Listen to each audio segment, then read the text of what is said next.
Bien-aimés frères et sœurs dans le Seigneur, que notre Seigneur Jésus-Christ vous bénisse infiniment. Aujourd'hui encore, nous avons voulu nous entretenir à partir de l'écriture d'Exode, chapitre 34, versets 1 à 6.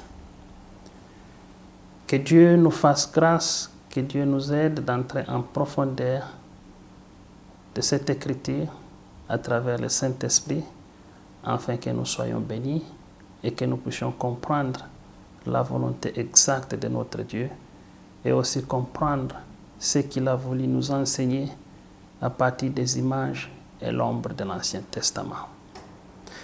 Nous pouvons lire la parole de Dieu. On est dans Exode chapitre 34, au verset 1 jusqu'à 6. Il est écrit ceci. Moïse monta des plaines de Moab sur le mont Nebo, au sommet du Pisga, vis-à-vis de Jéricho, et l'Éternel lui fit voir tous les pays, Galade jusqu'à Dan, tout Nephtali et les pays d'Éphraïm et de Manassé, tous les pays de Juda jusqu'à la mer occidentale, les Midi, les environs du Jourdain, la vallée de Jéricho, la ville des palmiers jusqu'à Tsoar. L'Éternel lui dit, c'est là le pays que j'ai juré de donner à Abraham, à Isaac et à Jacob, en disant, je les donnerai à ta postérité et je te les fais voir de tes yeux, mais tu n'y entreras point. Moïse, serviteur de l'Éternel, mourut là, dans le pays de Moab, selon l'ordre de l'Éternel. Et l'Éternel l'enterra dans la vallée au pays de Moab, vis-à-vis de Beth-Peor. Personne n'a connu son sépulcre jusqu'à ce jour. Que Dieu puisse augmenter les bénédictions à travers sa parole. Comme nous venons de le lire, bien-aimés, nous savons d'abord, premièrement, que la foi vient de ce qu'on entend. Et la Bible dit, ce qu'on entend vient de la parole de Dieu. Voilà pourquoi il est tellement important, mes bien-aimés frères et sœurs, de savoir quel type de parole nous écoutons. Quel type de parole nous avalons sur le plan spirituel. Pourquoi? Parce que la foi ne vient seulement que de la parole de Dieu. Et tout ce qui est donné, qui est en dehors de la parole de Dieu, ne peut jamais apporter la foi, mais apportera la confusion et la mort. C'est ce que la Bible nous dit. Elle est claire sur ce point. Voilà pourquoi il est insisté à chaque croyant, à tout celui qui veut suivre le Seigneur, de le suivre seulement dans le pas de sa parole. Tout ce qui est en dehors de la parole de Dieu restera éphémère, illusion et religion d'homme. Mais celui qui s'enracine dans la parole de vérité grandira comme un arbre qui est planté auprès des eaux. Et il va produire les fruits selon la saison. Et plus loin, nous voyons dans la Bible, comme il est écrit, même le Seigneur Jésus-Christ, ça c'est dans l'évangile de Jean, au chapitre 17, je crois au verset 16 et à 20, le Seigneur est en train de dire, sanctifie-les par ta parole, car ta parole est la vérité.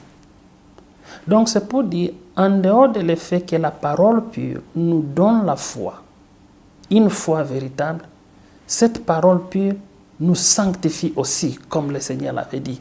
Nous pouvons lire rapidement avant d'entrer dans le sujet. On est dans l'évangile de Jean. L'évangile de Jean, on va au chapitre 17. Au chapitre 17, verset 16 jusqu'à 20. Il est dit ceci. Ça, c'est le Seigneur Jésus-Christ qui l'a dit. Ils ne sont pas du monde, comme moi, je ne suis pas du monde. sanctifie-les par ta vérité. Ta parole est la vérité. Comme tu m'as envoyé dans le monde, je les ai aussi envoyés dans le monde. Et je me sanctifie moi-même pour eux, afin qu'eux aussi soient sanctifiés par la vérité. Que la gloire revienne à notre Dieu. Donc, chaque véritable croyant connaît sa position et sait l'importance de la parole pure. Parce que nous savons, même pour être sanctifié, le Seigneur est en train de dire qu'il soit sanctifié par ta parole, car ta parole est la vérité. Et ici, à la fin, il a dit qu'eux aussi, afin qu'eux aussi soient sanctifiés par la vérité. Et cette vérité ne vient que de la parole de Dieu.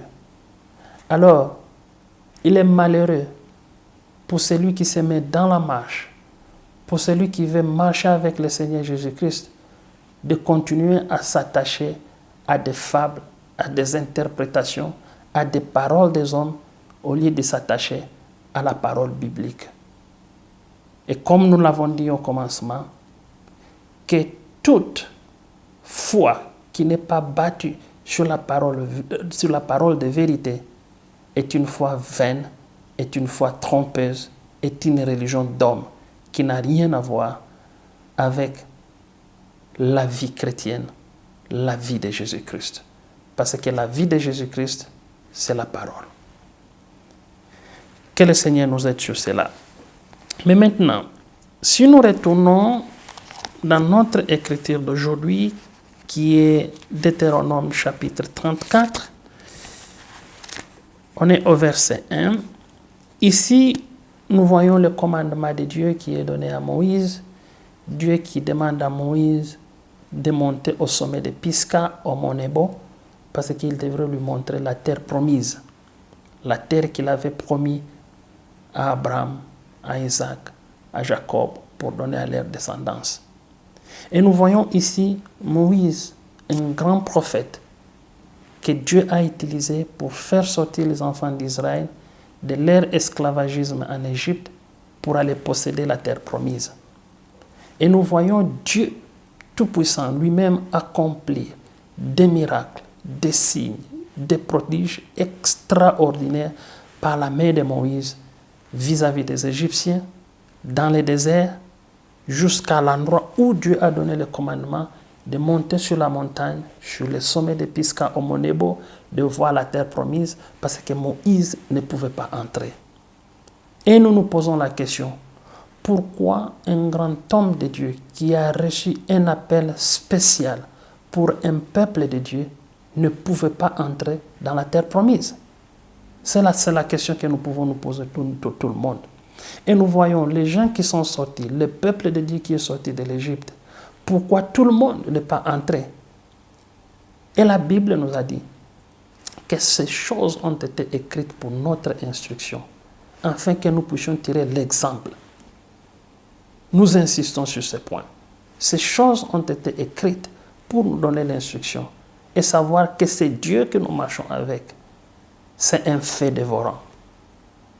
Il nous a donné la grâce à travers Jésus-Christ, son Fils unique, mais nous savons que cette grâce a une fin pour nous, les hommes des nations. Et quand cette fin arrivera, Dieu jugera. Et Dieu ne sera plus comme un Dieu de grâce pour le temps que nous vivons, pour cette occasion que nous avons. Que Dieu nous aide. Nous voyons ici Moïse, un grand homme de Dieu, qui est maintenant sur le mont Nebo, en train de contempler la terre promise, mais sans la promesse d'y entrer, avec l'instruction de l'Éternel que tu ne passeras pas le Jourdain. Pourquoi? Nous n'avons pas le temps de lire cette partie. Nous allons vous demander de vous référer dans Exode, dans Nombre chapitre 20. Et c'est là où vous allez voir l'enchaînement, pourquoi Moïse a reçu l'instruction de la part de l'Éternel de ne plus entrer et de ne pas traverser le Jourdain. Pourquoi? Lisons juste une partie rapidement. Là, on est dans dans Deutéronome chapitre 3. Voyons quelque chose rapidement pour bien construire ce que nous voulons donner au peuple de Dieu. Au chapitre 3, allons au verset 26. Il est dit ceci. Mais l'Éternel s'irrita contre moi. Ça, c'est Moïse qui parle. L'Éternel s'irrita contre moi à cause de vous. Et il ne m'écouta point. L'Éternel me dit, c'est assez, ne me parle plus de cette affaire. Ici, nous voyons Moïse qui est en train de parler aux enfants d'Israël. Pourquoi il ne pouvait pas entrer? Parce que l'Éternel, le Dieu d'Israël, s'était irrité contre Moïse. Et il a pris sa décision irrévocable que Moïse, tu ne peux pas entrer. Pourquoi? Parce que nous voyons dans Nombre chapitre 20, quand le peuple n'avait pas trouvé de l'eau, a cherché des querelles à Moïse. Le peuple a fait des bruits. Le peuple a manifesté un mécontentement au-delà de la parole de Dieu. C'est pourquoi la parole de Dieu nous dit, la colère n'accomplit pas la justice de Dieu. Le même peuple qui avait vu les miracles de Dieu, le même peuple qui a vu les prodiges qui étaient opérés en Égypte, le même peuple qui a vu Dieu faire sécher la mer Rouge et faire passer les peuples, le même peuple qui a vu Dieu faire descendre la manne du ciel, le même peuple qui a vu la colonne de feu, qui a vu les nuées de Dieu, qui a vu la présence de Dieu, s'est retrouvé dans une situation difficile où il n'y avait pas de l'eau. Mais le même peuple a oublié qu'ils ont un Dieu vivant au milieu d'eux. Le même peuple a oublié le Dieu qui les a fait sortir de l'Égypte était capable de leur donner de l'eau. Mais ils ont oublié, ils ont cherché querelle à l'homme de Dieu. Et Moïse, en tant que serviteur de Dieu, qui reste un homme, parce que chaque serviteur de Dieu, ou tout serviteur de Dieu, n'est pas quelqu'un qui n'a pas un sens humain. Nous sommes des hommes, nous sommes faillibles et nous sommes sujets à des chutes en tant qu'un serviteur de Dieu. Donc, la présence de Dieu et l'Esprit de Dieu qui conduit ne signifie pas que les hommes qui sont conduits par l'Esprit de Dieu pour donner sa parole ou conduire le peuple sont infaillibles. Non, ils restent des hommes. Et Moïse, en tant qu'un homme, il a été tellement affecté par le comportement du peuple parce qu'ils ont cherché querelle. Et Moïse était troublé par rapport au comportement du peuple. Ils sont allés avec Aaron devant la tente d'assignation pour dire à l'Éternel, voilà le peuple qui est fâché parce qu'il n'y a pas de l'eau. Et Dieu a donné l'instruction à Moïse. Moïse a reçu l'instruction de Dieu d'aller parler au rocher. Mais quand Moïse est arrivé devant les rochers, il a frappé les rochers. Et ça n'a pas plu à l'Éternel. Et l'Éternel a dit, comme tu ne m'as pas sanctifié devant les yeux du peuple, tu n'entreras pas. Et voilà la raison pour laquelle, ici, dans Deutéronome, chapitre 3, au verset 26, Moïse qui dit, l'Éternel s'irrita contre moi à cause de vous. Pourquoi? Parce que c'est le peuple qui a cherché querelle et cela a perturbé Moïse de ne pas suivre les instructions de Dieu correctement et il a agi contrairement à cela. Pourquoi? La pression du peuple. C'est ici nous voulons faire un appel solennel à tous les bien-aimés de faire attention, de se comporter conformément à la parole de Dieu au milieu des croyants vis-à-vis des hommes de Dieu qui sont établis au milieu de vous. Ces hommes, Dieu leur a donné la charge, mais il est notre devoir de prier pour eux afin qu'ils agissent conformément à la parole, conformément à l'instruction de Dieu. Mais si nous, le peuple, nous voulons amener notre sagesse, nous voulons demander à ces gens qui ont été établis de faire les choses conformément à ce que nous voulons, alors là, le problème arrivera. Nous devons prier à ce qu'ils agissent conformément à l'instruction que Dieu leur a donnée, conformément à ce que la Bible nous indique. Mais comme le peuple était tellement fâché, ça fait que Moïse n'agisse pas conformément à ce que Dieu a dit. Et cela a causé une tragédie terrible pour Moïse. Et Dieu décida enfin qu'il ne puisse pas entrer. Que Dieu nous fasse grâce, que Dieu nous aide, afin que chacun reste à sa place que Dieu lui a donnée dans le royaume. Nous voyons encore plus loin. Là, nous descendons au verset, où on monte encore au verset 25, toujours de Deutéronome chapitre 3. Après que Moïse ait agi ainsi et que Dieu ait pris une décision irrévocable pour lui de ne pas entrer, Moïse a commencé à plaider sa cause devant l'Éternel. Il dit: Seigneur éternel, tu as commencé à montrer à ton serviteur ta grandeur et ta main puissante. Car quel Dieu y a-t-il au ciel et sur la terre qui puisse imiter tes œuvres et tes hauts faits? Laisse-moi passer, je te prie. Laisse-moi voir ces bons pays de l'autre côté du Jourdain, ces belles montagnes et les Liban. Ça, c'est Moïse qui est en train de plaider sa cause. Mais Dieu qui répond à Moïse, au verset 26, la dernière partie, c'est assez. Ne me parle pas de cette affaire. Parce que la décision irrévocable de Dieu a été prise. Bien que Moïse a plaidé, Dieu a dit, ça n'est assez, ne me parle plus de cette affaire. Bien-aimé, que Dieu nous fasse grâce. Il y a toujours une ligne que Dieu a toujours tracée. Aujourd'hui, nous pouvons faire tout ce que nous voulons, mais le temps de Dieu arrivera. Et quand le temps de Dieu arrive, personne ne peut changer sa décision irrévocable, bien-aimé. Aujourd'hui, nous avons la grâce de Dieu. Mais le temps arrivera que cette grâce arrive à sa fin. Aujourd'hui, nous pouvons nous moquer de la parole de Dieu. Aujourd'hui, nous pouvons prêcher tout ce que nous voulons selon notre bon vouloir. Aujourd'hui, nous pouvons crier. Aujourd'hui, nous pouvons commettre des iniquités. Mais sache, bien-aimé, que tout ce que nous faisons aujourd'hui, Dieu dans les cieux est en train de voir. Et il y a un temps qui est déjà placé, que personne ne peut traverser quand la colère de Dieu sera là. Moïse, ici, a agi sous la pression du peuple. Pas parce qu'il n'a pas voulu suivre les instructions de Dieu, mais à cause de la pression du peuple. Moïse a agi contrairement. Mais Dieu a puni. Dieu n'a pas regardé parce que le peuple a poussé. Mais Dieu a regardé qui a agi contrairement à ma parole. Et Dieu qui dit, tu ne m'as pas sanctifié aux yeux du peuple. Moïse n'est pas passé. Mais nous, il n'y a pas les gens qui mettent pression sur nous. Nous commettons les iniquités.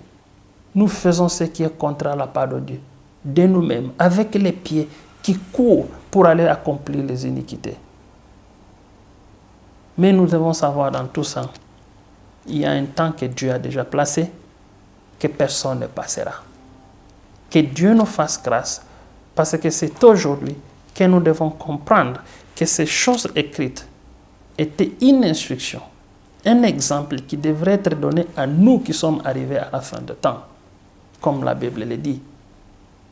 Nous devons nous comporter d'une manière digne de la vocation céleste que Dieu nous a donnée. Mais maintenant, bien-aimés, si nous regardons bien, même Aaron, parce qu'il était ensemble avec Moïse, a connu la même punition. Dieu a dit, toi et Aaron, vous ne ferez plus entrer mon peuple. Et pour Aaron, la Bible nous dit, Dieu a fait monter Moïse, Eliezer et Eliezer, le fils d'Aaron, et Aaron au sommet d'une montagne. Et là, la Bible nous dit que Aaron fit déshabiller. Ils ont pris les habits de sacrificature que Aaron portait, on l'a déshabillé et Dieu a dit, c'est ici que Aaron mourra. Et Aaron est mort à cause du peuple. Que Dieu nous fasse grâce. Que Dieu nous donne cette grâce de se soutenir mutuellement, de prier l'un pour les autres, les uns pour les autres, afin que Dieu nous affermisse, ensemble que nous puissions marcher dans la voie appropriée pour notre destinée céleste. Et maintenant, bien-aimés, si nous lisons dans Deutéronome maintenant, on va au chapitre 4, on est au verset 21. Nous allons voir encore comment est-ce que Moïse, bien que Dieu lui a dit « tu ne vas pas entrer », mais nous allons voir comment est-ce qu'il a agi. On est au verset 21.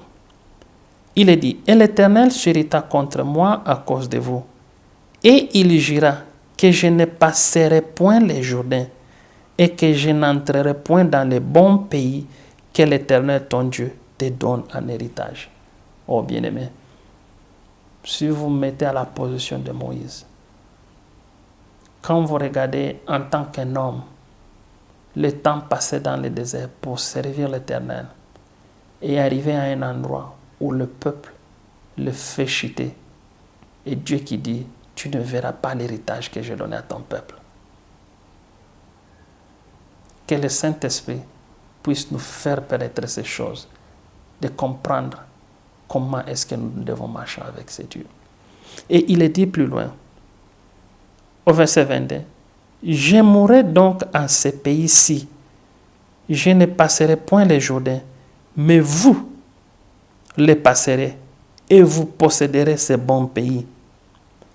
Veillez sur vous, afin de ne point mettre en oubli l'alliance que l'Éternel, votre Dieu, a traitée avec vous, et de ne point vous faire d'image taillée, de représentation quelconque, que l'Éternel ton Dieu t'ait défendu.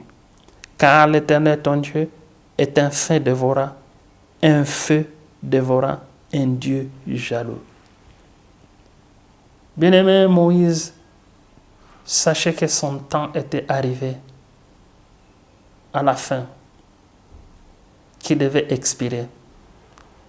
Il a regroupé le peuple, il a mis le peuple tout autour de lui, et il a dit, écoutez, moi Moïse qui vous parle, je n'entrerai pas, parce que Dieu a juré que je ne vais pas entrer. Mais vous, vous allez posséder le pays. Que la gloire revienne à notre Dieu. Vous allez posséder le pays. Mais il dit, oui, vous allez posséder le pays, mais n'oubliez pas l'alliance que l'Éternel, votre Dieu, a traitée avec vous. Bien-aimés, c'est ici où le problème est mis clairement sur la table. Il est vrai que nous devons posséder les pays. Mais pour posséder ces pays, nous ne devons pas mettre à l'oubli l'alliance que nous avons traitée avec Jésus-Christ. Jésus à la croix de Golgotha, il a donné sa vie. Il a établi une nouvelle alliance avec le peuple. Et il a dit, quiconque croit en moi, quiconque. Il n'y a pas une race qui a été demandée. Ici, on ne parle pas seulement d'Israël pour dire c'est Israël, non. Il dit quiconque croit en moi, parce que tout a été accompli. C'est toute langue, toute nation, c'est lui qui croit à la vie. Mais plus loin, il y a les instructions que l'Éternel a données, le Seigneur Jésus-Christ a données. Il dit, c'est lui qui veut me suivre, doit se charger de sa croix et puis me suivre. Et celui qui regarde en arrière n'est pas digne de moi. Bien-aimé, le Seigneur nous a donné les instructions claires, comment marcher avec sa parole. Et n'oublions pas cette alliance. N'oublions pas ces paroles que Dieu nous a données afin de posséder le pays. Nous devons posséder toutes les promesses dans les lieux célestes en Jésus-Christ. Et pour les posséder, nous devons les posséder en croyant et marchant conformément à cette parole. Nous pouvons bien écouter, nous pouvons bien prêcher, mais si nous ne mettons pas en pratique cette parole de vie, alors posséder toutes les promesses en Jésus-Christ ne sera pas possible. Il n'y a que ceux qui sont obéissants à la parole qui vont posséder les promesses qui sont liées à toutes ces paroles que le Seigneur a données et toutes ces promesses que le Seigneur a données. Et Moïse qui dit à la fin ici, « Sachez que l'Éternel, votre Dieu, est un feu dévorant, un Dieu jaloux. » Oh, que Dieu nous aide. Certains peuvent dire non, ça c'est un Dieu de l'Ancien Testament. Nous avons un Dieu du Nouveau Testament. Jésus-Christ crucifié avec sa grâce. Oui, bien-aimé. Mais la Bible reste une vérité. Ce n'est pas seulement l'Ancien Testament, même dans le Nouveau Testament, il est dit. Nous pouvons lire ça rapidement. Nous allons avant de lire l'Écriture dans le Nouveau Testament, lisons d'abord dans Psaume chapitre 50, je crois au verset 22, qu'est-ce qui est écrit là-bas. Il est dit ceci, bien-aimé. On est au verset 22. Prenez-y donc garde, vous qui oubliez Dieu, de peur que je ne déchire sans que personne ne délivre. Ça, c'est conformément à ce que Moïse avait dit au peuple. N'oubliez pas votre Dieu, n'oubliez pas l'alliance que vous avez traitée avec votre Dieu, parce que c'est un Dieu jaloux, un fait dévorant.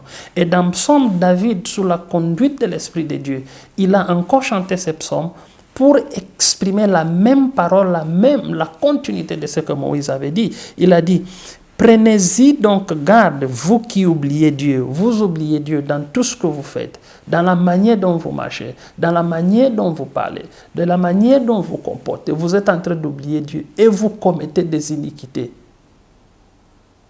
La parole dit, de peur que je ne déchire sans que personne ne délivre. Parce que quand elle a pris la décision sur Moïse, personne n'est venu délivrer. Sa sentence est restée irrévocable. Là, c'est dans Psaume. Maintenant, nous lisons dans 1 Pierre maintenant, parce que ne pensons pas que tout ce qui a été fait dans l'Ancien Testament, ça reste l'ombre. Non, c'était une instruction. Même dans le Nouveau Testament, il est dit. Alors, dans 1 Pierre, au chapitre 1, 1 Pierre chapitre 1, qu'est-ce qui est dit au verset 17? Il est dit ceci. Si vous invoquez comme Père celui qui juge selon l'œuvre de chacun, sans exception de personne, conduisez-vous avec crainte pendant le temps de votre pèlerinage. Que la gloire revienne à notre Dieu. Vous qui invoquez, vous qui portez le nom de Christ, oh là là, que la gloire revienne à notre Dieu. Nous nous appelons chrétiens parce que nous portons le nom de Christ. Cette alliance, cette parole qui nous a fait devenir enfants de Dieu. Maintenant, vous qui êtes devenus enfants de Dieu, vous qui invoquez ce Dieu, le Père Céleste, la Bible dit ici que nous devons faire attention. Nous devons faire attention dans quel sens?